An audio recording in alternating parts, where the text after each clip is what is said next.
Hello friends, Bajaj அப்படின்னு சொன்ன உடனே நம்மளுக்கு ஞாபகம் வருது பஜாஜ் அப்படிங்கிற அந்த கம்பெனியோட 2 வீலர் 3 வீலர் இது மாதிரியான அவங்களோட ஆட்டோமோட்டிவ் ப்ராடக்ட்ஸ் தான்.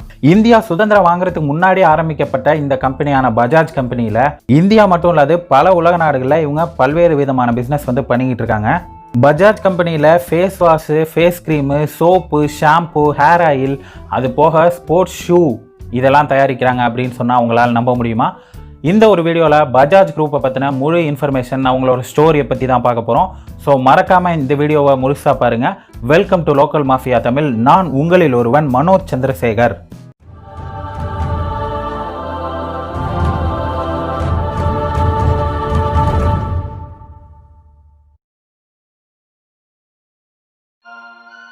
இந்தியாவிலே ஒரு மிகப்பெரிய குரூப்பாக இருக்கக்கூடிய இந்த பஜாஜ் குரூப் அப்படிங்கிற அந்த குரூப்போட முதல் கம்பெனியை ஆரம்பித்தவர் யார் அப்படின்னு கேட்டோம்னா 1924 வருஷம் ஜாம்லால் பஜாஜ் அப்படிங்கிறவர் ஆரம்பிச்சிருக்கிறாரு.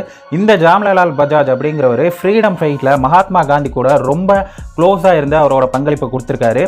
இது விளைவாக மகாத்மா காந்தி தன்னுடைய 4வது மகன் தான் இந்த ஜாம்லால் பஜாஜ் அப்படின்னு சொல்லக்கூடிய அளவுக்கு மகாத்மா காந்தி கூட அவர் க்ளோஸாக இருந்திருக்கிறாரு. இவர் தன்னுடைய பிஸ்னஸ் ஆரம்பிக்கும் போது ஆரம்பத்திலேயே இந்த ஆட்டோமொபைல் தயாரிப்பு இந்த மாதிரியான விஷயங்களை அவர் முன்னிறுத்தலை. இவர் அயர்ன் அண்ட் ஸ்டீல், அதுக்கப்புறம் ஃபினான்ஷியல் சர்வீஸ் பண்ணணும் அப்படிங்கிற மாதிரி தான் அவரோட கம்பெனி ஆரம்பிச்சிருக்கிறாரு. அவரோட மறைவுக்கு பிறகு அவரோட மகனான கமல் நாயன் பஜாஜ் அப்படிங்கிறவர் 1954 இந்த பஜாஜ் குரூப்போட பொறுப்புக்கு வராரு. 1940 வருஷத்திலேயே ஜாம்லால் பஜாஜ் இந்த பஜாஜ் ஆட்டோ அப்படிங்கிற அந்த ஒரு கம்பெனியை ஆரம்பிச்சிட்டாரு. இந்த கம்பெனியை இன்னும் கொஞ்சம் விரிவுபடுத்தக்கூடிய வேலையை இந்த கமல் நாயன் பஜாஜ் அப்படிங்கிற அந்த ஜாம்லால் பஜாஜோட பெரிய பையன் பண்ண ஆரம்பிக்கிறாரு. இந்த கமல் நாயன் பஜாஜ் அப்படிங்கிறவர் கேம்பிரிட்ஜ் யூனிவர்சிட்டியில் இங்கிலாந்தில் படிச்சுட்டு வந்தவர். அவரோட காலத்துக்கு பிறகு அவரோட தம்பியான ராமகிருஷ்ண பஜாஜ் அப்படிங்கிறவர் 1972 இந்த பஜாஜ் குரூப்போட பொறுப்புக்கு வராரு. அவரும் நிறைய புது பிஸ்னஸை ஆரம்பிக்கிறாரு. பஜாஜை இன்னும் கொஞ்சம் பெரிய அளவில் ப்ரமோட் பண்ணவும் ஆரம்பிக்கிறாரு. அடுத்தபடியாக பஜாஜோட அவங்களோட வெற்றி பாதையோட பொற்காலம் அப்படின்னு சொல்லணும்னா ராகுல் பஜாஜ் அப்படிங்கிற அவர் பொறுப்பேற்ற காலத்துக்கு பிறகு தான் பஜாஜ் குரூப் நிறைய பிஸ்னஸ் ஆரம்பித்து நிறைய சக்ஸஸ்ஃபுல்லான பிஸ்னஸ்லாம் பண்ண ஆரம்பித்தாங்க அப்படின்னே சொல்லலாம். இந்த ராகுல் பஜாஜ் 2006 to 2010 ராஜ்யசபா எம்பியாவும் இந்தியாவில் இருந்திருக்காரு. இப்போ வரைக்குமே இந்த பஜாஜ் குரூப் அப்படிங்கிறது நிறைய விதவிதமான பிஸ்னஸ் பண்ணிக்கிட்டு இருந்தாலும் எல்லா பிஸ்னஸோட கண்ட்ரோலும் இந்த பஜாஜ் குரூப்போட அவங்க ஃபேமிலி கையில் தான் இருக்குது அப்படிங்கிறத தெரிஞ்சுக்கங்க. இவங்களோட பிஸ்னஸ் கொஞ்சம் நஞ்சம் இல்லை, நிறைய சொல்லணும். அதனால வரிசையாக ஒன்றாவே சொல்ல ஆரம்பிச்சிடுறேன். முதலாவதாக நம்ம பஜாஜ் ஆட்டோ அப்படிங்கிற 2 வீலர் 3 வீலர் மேனுஃபேக்சரிங் பண்ணக்கூடிய அந்த ஒரு பிஸ்னஸை பற்றி பார்க்கலாம். இந்த பஜாஜ் ஆட்டோ அப்படிங்கிற அந்த ஒரு பிஸ்னஸை 1940 ஜாம்லால் பஜாஜ் ராஜஸ்தானில் ஆரம்பித்தார். அந்த குரூப்பை தான் இப்போ பஜாஜ் ஆட்டோ அப்படின்னு சொல்கிறாங்க. 2 வீலர் 3 வீலர்லாம் மேனுஃபேக்சரிங் பண்ணிக்கிட்டு இருக்காங்க. இந்த பஜாஜ் ஆட்டோவோட சேர்மனாக இருக்கிறவர் ராகுல் பஜாஜ். இந்த பஜாஜ் ஆட்டோவோட மேனேஜிங் டைரக்டராக இருக்கிறவர் ராஜீவ் பஜாஜ். அவர் ராகுல் பஜாஜோட மகன். இந்த பஜாஜ் ஆட்டோ ஆரம்பத்தில் ஸ்டார்ட் பண்ணப்பட்ட போது இவங்க 2 வீலர் தயாரிக்கிற அந்த முடிவுக்கு வரல. வெளிநாடுகள்லேருந்து 2 வீலரை இம்போர்ட் பண்ணி இங்கே இந்தியாவில் சேல்ஸ் பண்ணலாம் அப்படின்னு சொல்லி நிறைய சேல்ஸ் பண்ண ஆரம்பிக்கிறாங்க. 1960க்கு பிறகு தான் 2 வீலர் மேனுஃபேக்சரிங் லைசன்ஸ் இந்தியன் கவர்மெண்ட்டுக்கிட்டேருந்து இவங்களுக்கு கிடைக்கிது. அதன் பிறகு இட்டாலி கம்பெனியான பியாஜியோ அப்படிங்கிற அந்த ஒரு ஆட்டோமொபைல் கம்பெனியிலேருந்து வெஸ்பா அப்படிங்கிற ஸ்கூட்டர் மாடலை தயாரிக்கிறதுக்கான லைசன்ஸையும் இவங்க வாங்குறாங்க. அதன் விளைவாக அதுக்கு அடுத்த சில வருடங்களே பஜாஜ் செட்டாக் அப்படிங்கிற ஒரு ஸ்கூட்டரை இவங்க வெளியிடுறாங்க. இந்த ஸ்கூட்டர் இந்தியன் மார்க்கெட்டில் மிகப்பெரிய ஒரு வரவேற்பை பெறுது, நிறைய சேல்ஸும் நடக்குது. இதன் மூலமாக தான் இந்த பஜாஜ் ஆட்டோவோட பிஸ்னஸ் மிகப்பெரிய அளவில் வளருது அப்படின்னே சொல்லலாம். சில வருடங்களுக்கு இவங்க ஸ்கூட்டர் தான் மேனுஃபேக்சரிங் பண்ணிகிட்டு இருந்திருக்கிறாங்க. அதன் பிறகு 1986 தான் ஸ்கூட்டரை விட்டுட்டு மோட்டார் சைக்கிள் மேனுஃபேக்சரிங் நம்ம பண்ணலாம் அப்படின்னு சொல்லிட்டு Bajaj MIT, Bajaj Caliber, Bajaj Super Excel அப்படிங்கிற பேரில் வரக்கூடிய அந்த ஒரு ஸ்கூட்டரையும் இவங்களாவே தயாரிக்க ஆரம்பிச்சிருக்கிறாங்க, அந்த பியாஜியோ கம்பெனியோட அந்த துணையின்றி.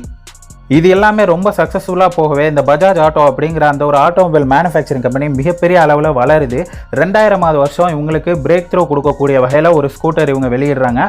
அந்த ஸ்கூட்டரோட பேர் பஜாஜ் சாஃபயர் அப்படிங்கிற அந்த ஒரு ஸ்கூட்டர் தான். இதுவும் நல்ல சேல்ஸை பிடிக்குது. 2001 தான் இவங்களோட ட்ரேட் மார்க்கிங்கான அந்த ஒரு பிராண்ட் அப்படிங்கிறது பல்சர் அப்படிங்கிற அந்த வண்டியை வெளியிட்டிருக்கிறாங்க. இதே வருஷம் எலிமினேட்டர் அப்படிங்கிற அந்த ப்ரீமியம் ஸ்போர்ட்ஸ் பைக்கையும் வெளியிட்டிருக்கிறாங்க. இந்த பல்சர் எலிமினேட்டர் அப்படின்னு இவங்க 2 வெளியிட்டதில் பல்சர் மிகப்பெரிய ஒரு வரவேற்பை பெறுது இந்தியன் மார்க்கெட்டில். இதன் பிறகுதான் இந்த பஜாஜ் ஆட்டோ அப்படிங்கிற அந்த கம்பெனியோட வெற்றி பயணம் ரொம்ப வேகமாகவே முன்னோக்கி நகர்ந்துச்சு அப்படின்னு நம்ம சொல்லலாம். இதன் பிறகு சில காலம் ஜப்பானோட கவாசாக்கி பஜாஜ் அப்படின்னு சொல்லி இவங்க கவாசாக்கி மோட்டார்ஸோட சேர்ந்து கொலாபரேஷனில் நிறைய மாடல்ஸ்லாம் வெளியிட்டாங்க. நம்மள நிறைய பேர் பார்த்துருப்போம். கவாசாக்கி பஜாஜ், கே பஜாஜ் அப்படின்னு வரும். பாக்ஸர் அப்படிங்கிற ஒரு வண்டி கூட வந்துச்சு. இந்த கொலாபரேஷனும் கொஞ்ச நாள் நிறைய வண்டிஸ் ரிலீஸ் பண்ணிட்டு இருந்தாங்க. அதன் பிறகு 2002 வருஷம் இவங்க DTSI அப்படிங்கிற அந்த டிஜிட்டல் ட்வின் ஸ்பார்க் இக்னிஷன் அப்படிங்கிற அந்த ஒரு டெக்னாலஜியை அவங்களோட பைக்ஸில் இம்ப்ளிமெண்ட் பண்ணாங்க. அதை வந்து பஜாஜ் டிஸ்கவர், பஜாஜ் பல்சர் இந்த மாதிரியான வண்டிகள் எல்லாத்துலேயுமே இவங்க இம்ப்ளிமெண்ட் பண்ணியிருந்தாங்க. இது என்ன டெக்னாலஜி அப்படின்னு கேட்டோம்னா, 2 ஸ்பார்க் பிளக் இருக்கும். 2 ஸ்பார்க் பிளக் 2 இக்னிஷன் வந்து நடக்கும். அதனால இன்ஜினுக்கு பவர் வந்து ரொம்ப அதிகமாக கிடைக்கும். ஸோ நம்மளுக்கு அந்த பவர் வந்து வண்டி ஓட்டும் போதும் ரொம்ப சிறப்பாக இருக்கும் அப்படிங்கிறது தான் இதுக்கு பின்னாடி உள்ள அந்த சயின்ஸ். அதுக்கப்புறம் சில வருடங்கள் கழிச்சு பஜாஜ் பிளாட்டினா அப்படிங்கிற ஒரு மாடலும், CT100 அப்படிங்கிற ஒரு மாடலும், இந்த 2 மாடலுமே மைலேஜ் அதிகம் கொடுக்கக்கூடிய ஒரு வண்டிகளை இவங்க அறிமுகப்படுத்துகிறாங்க. இதுவுமே இந்தியன் மார்க்கெட்டில் ரொம்ப சிறப்பான வரவேற்பை பெற்று நிறைய சேல்ஸ் ஆனிச்சு. சில வருடங்களுக்கு முன்னாடி இவங்க பஜாஜ் 220cc பைக் அப்படிங்கிற ஒரு பைக்கை வந்து ஸ்போர்ட்ஸ் பைக்கை அறிமுகப்படுத்தினாங்க. அதுவும் இப்போ இருக்கிற சூழ்நிலையில் இந்தியன் மார்க்கெட்லேயும் வெளிநாடுகள் மார்க்கெட்லேயும் நல்ல ஒரு வரவேற்பை பெற்று அதிகமாக சேல்ஸ் ஆகக்கூடிய ஒரு சிறந்த ஒரு பஜாஜ் கம்பெனியோட ஸ்போர்ட்ஸ் பைக்காக இருக்குது.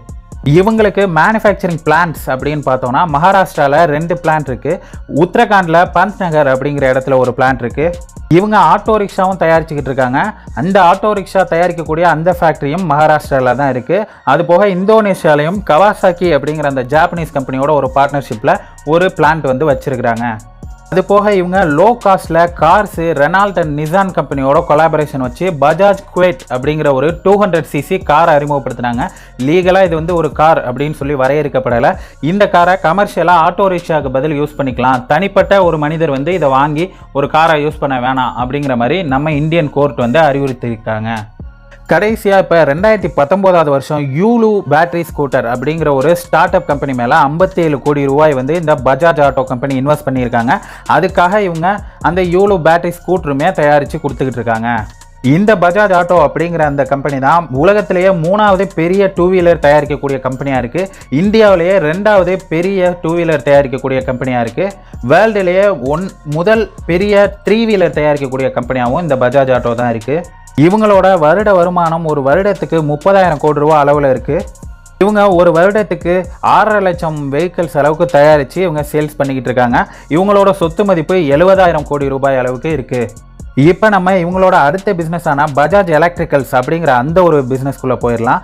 சேகர் பஜாஜ் அப்படிங்கிற பஜாஜ் ஃபேமிலியில் உள்ள ஒருத்தர் தான் இதுக்கு மேனேஜிங் டைரக்டராக இருக்கார்.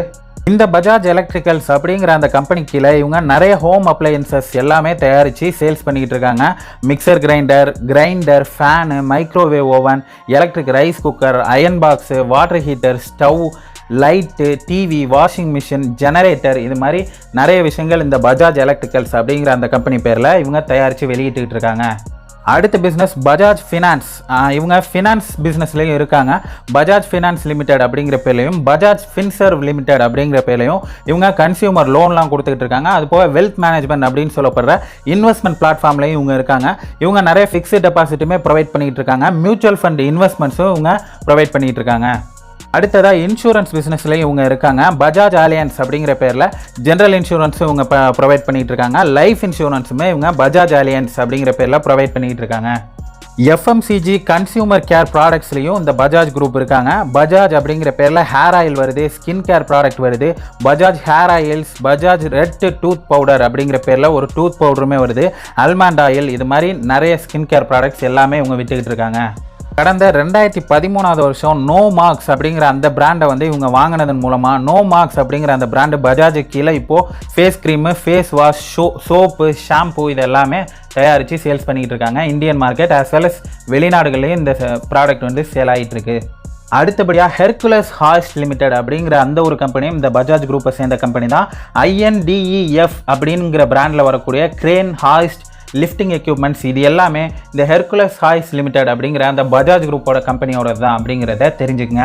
அடுத்தபடியாக பஜாஜ் ஸ்டீல் அப்படிங்கிற ஒரு கம்பெனி மூலமாக டெக்ஸ்டைல் மிஷினரி, பிளாஸ்டிக் மேனுஃபேக்சரிங் மிஷினரிலாம் பண்ணி கொடுத்துட்டு இருக்காங்க. இதுவும் இந்த பஜாஜ் குரூப்போட ஒரு கம்பெனி தான்.